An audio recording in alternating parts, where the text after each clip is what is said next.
Hello mga idol. Ito naman tayo, no? Magda-diagnose tayo ng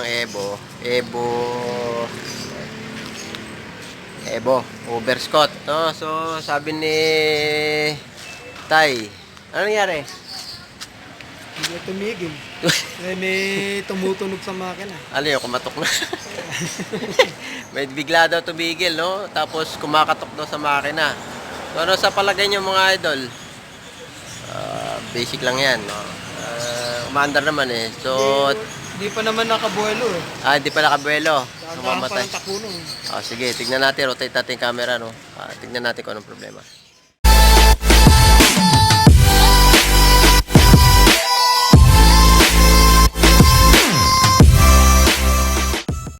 Mga idol, tignan natin, no? So, hindi naman siya pigil. Ibig sabihin, pagka pigil, sa clutch. Pagka pinaandar mo, so hindi na natin paandarin. Ganito pag-diagnose niyan mga idol kung ano talaga sira niyan.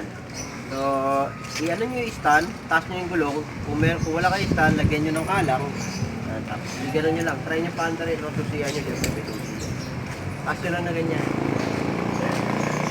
Tapos paandarin nyo. Yan. Maandar. Kasama yung gulong. Baba yung minor. Kasi may problema sa clutch.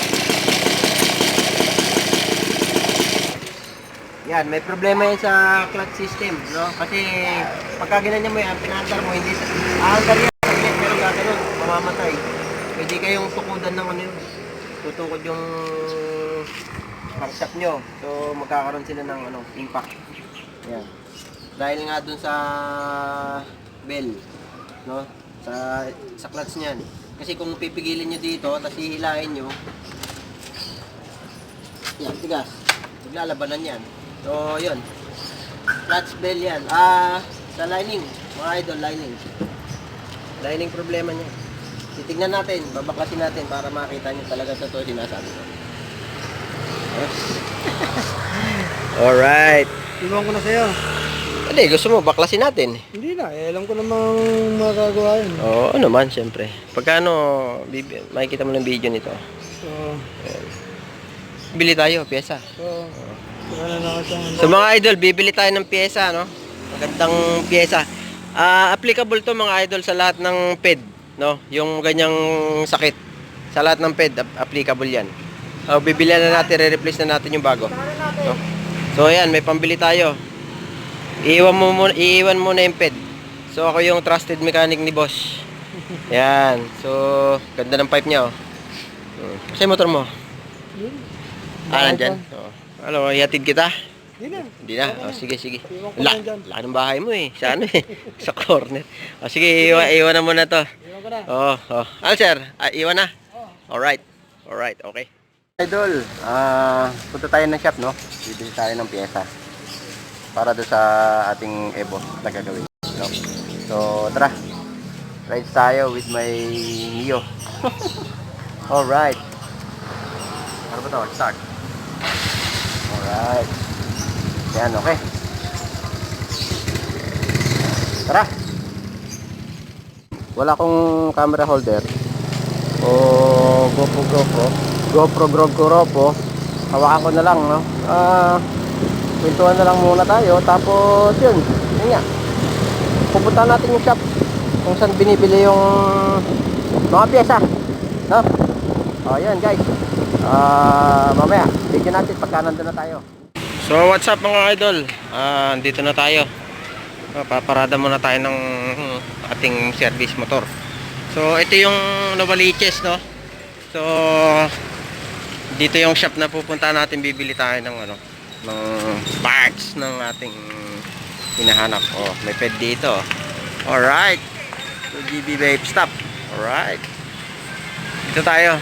Meron dito. May nagkakagulo. Hello. Andiyan. Ay! Andiyan ba? Ay, siya na. Ano to? Ganda. Motard. Ay, ano? Oo nga. Enduro. Saan mo naman nakakuha yan? Pagawa? Alright. Ito ba yan? Alright. Mukhang ano yan, pangmalakasan yan ah. Anyway guys, ito yung shop. Dito tayo bibili ng ating pyesa. Oh, may kasama ka idol ah. Ito may-ari niyan. Wala pa sir. Ayun yung may-ari ng shop na yan oh. Ayan oh. Alright. Yan. Sabi, yung pyesa natin sir, meron tayo dyan ano? Super clutch? Meron? Meron. Alright. Anyway, ito ay located sa ano? Saan ba ito? Ano saan ba ito sir? Maganda, search nyo na lang yung vape shop. Vape shop. 2GB vape stop. 2GB vape stop. Ang address namin dito, 1F Salvador Street, Barangay Santa Monica, Novaliches, Quezon City. Alright. Yung ano sir, yung sa Facebook. Facebook, search nyo na lang, Minimoto PH. Minimoto PH. Alright. Sa ano, alam ko merong Salamat Shopee dito eh. Salamat Shopee. Meron din kami Shopee Store. Kalimutan ko. Search nyo na lang Jason Sona o kaya soul.ph. So, I-send ko na lang kay Boss Charlie yung link. alright. Link na lang, Boss Charlie na. Oh, ito ba yung sinasabi nilang malupit? Malupit yan. Alright. Hindi mo pa paanda rin, tumatakbo na. Ganun ba? Hindi pa na-start, no? Maandar na. Oh, ito daw yung malulupit, boss. Ito yung tinatawag nilang super clutch. Yeah. Alright, super clutch. Alright. Alright.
Lipat ako ng pwesto gawa ng nag-uulan.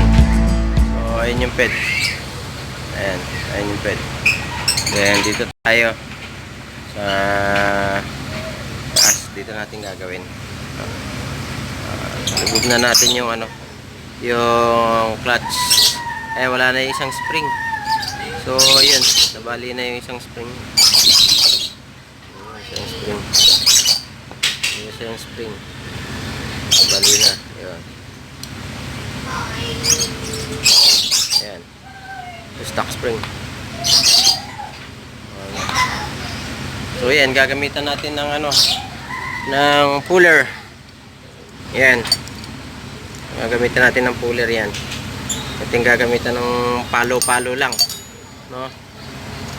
Ayan, puller talaga yan. No? So, diskarte na lang pagtanggal niyan, no, sa puller. Alright.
Pockets demo.